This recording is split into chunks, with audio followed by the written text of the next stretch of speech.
Good morning, it's Dr. Garrett, and today I am going to continue on what I was talking about in one of my last videos about food combinations. Now, why is this important?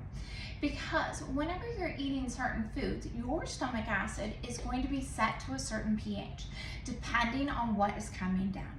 And so if you do not have the correct pH with all of the conglomeration that you've got going on in your stomach, you're going to have issues with indigestion. You're not going to be able to assimilate your nutrients correctly, and you're going to notice that you're going to feel more toxic.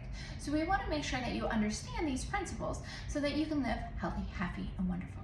So let's start with what happens during digestion. So I have a turkey sandwich, and I have two beautiful slices of bread, and I've got some turkey on there, and I go to take a bite, and as I bite down into that, all of a sudden my taste buds are going to be activated. And my taste buds say, okay, what do we got coming in? And they say, oh my goodness, we have a carbohydrate from the bread.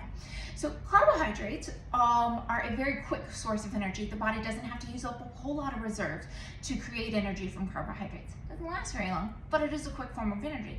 So automatically the brain says, carbohydrates, yay! Let's go ahead and let's start breaking this down. So it'll start sending out different enzymes in your saliva. These enzymes begin to break down the starches really quickly.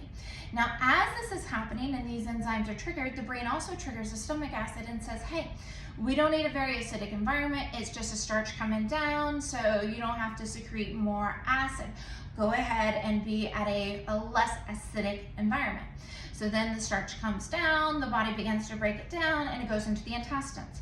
The intestines then will grab out the different nutrients out of it and start to break them down and pass them through the liver, pass them through the kidneys, into the bloodstream, all the good things. So what happened to the turkey? So turkey is a protein, obviously, not a carbohydrate when we think about our macros.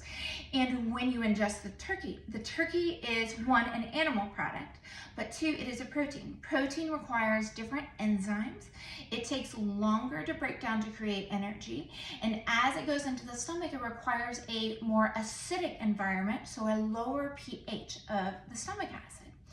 So what happened? So as this goes in, the body is only focused on that quick form of energy, that carbohydrate. It's not paying attention to that protein whatsoever. So then what happens is as that protein comes down with that bread, it's going to sit in a mass in your stomach.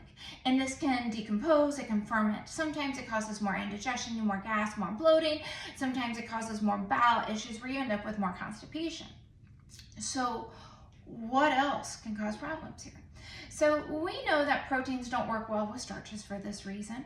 We also know things like, say, starches and bananas. So bread and banana doesn't work well with this combination. So we want to make sure that we're using the correct combination so that the stomach acids are neutral or working the same time together and that the enzymes are going out correctly. So let's kind of talk about what are some foods that you can eat with anything and it doesn't make a difference. Those are going to be things like avocados and olives, different nuts and seeds. You can eat those practically with anything and they're not going to cause any problems within the system with changing the acids or different enzymes to be broken down. Melons.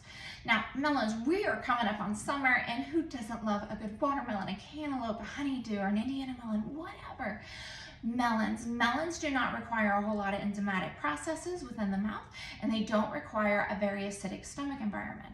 So what I typically recommend people is if you're going to eat melon, it needs to be eaten 30 minutes prior to anything else, because you're going to break that down very quickly. You're going to get all of the nutrients out of it, the lycopene, you're going to get the magnesium, the bioflavonoids, you're going to be able to get all the polyphenols, you're going to get the potassium, the manganese, all of that from that watermelon without it being interfered. So it's going to be a fuel source for the body. Now, things like vegetables work good with just about anything. You can do vegetables with proteins, you can do vegetables with starches, you can do vegetables with fruits. That's not a problem. Now, proteins work pretty good with subacid fruits, things like berries. They work pretty decently with subacid fruits, things like apples. But honestly, they don't work super great with sweet fruits. So things like bananas. When we're thinking about subacid fruits, things like apples, they work really good with acidic fruits. They work pretty decent with sweet fruits. They work good with vegetables. They don't work very well with starches. So it's a very confusing thing, but there are charts all over the place for you to figure it out. So what's the easiest thing that you can do? How about just separate your foods? So when you're going to eat, think of things that'll break down and create energy fastest, and we're gonna eat those first. So those would be things like carbohydrates. Now, I'm not a big proponent for bread, you know this, but things like berries, your fruits, all of those, eat those first because those will require a different enzyme. They're gonna break down very quickly in the stomach, and you don't have to require a very heavy acid for that. So eat those first. Eat very slowly so that digestion and mastication can work the way that it's supposed to withdraw and to be able to assimilate those nutrients the way that they need to go. Now, when we're thinking about what should we eat next, probably something more along the lines of your vegetables. So, you know, if you have a beautiful plate and, you know, 2/3 of it is your fruits and vegetables and 1/3 is your protein, you're gonna wanna eat your fruits first, wait a few minutes, eat your vegetables, and then move into the proteins last. That way your body can have time to ramp up the stomach acid, break down the enzymes. One of the most important things with digestion that people overlook is the fact that you have to chew your food thoroughly. You have to salivate it. You have to get those enzymes in there so that your body can start breaking down things. So if you're having problems with constipation, gas, bloating, if you're noticing you're feeling tired or toxic all the time, start by separating out your foods the way that they're designed to be separated out. Chew your food thoroughly, and as I've said before, don't drink with meals. You know, if you need a sip of water to get it down, absolutely, but don't drink with meals. Either drink prior or after, because we don't want to change that stomach acid. We want that stomach acid to be set at the pH that it's designed to break down that food. If not, you're going to have a lot of problems. And it's not just the indigestion. It can be more along the lines of you're not pulling your nutrients. Now, not pulling your nutrients for a month to, no big deal. Your body's got some reserves.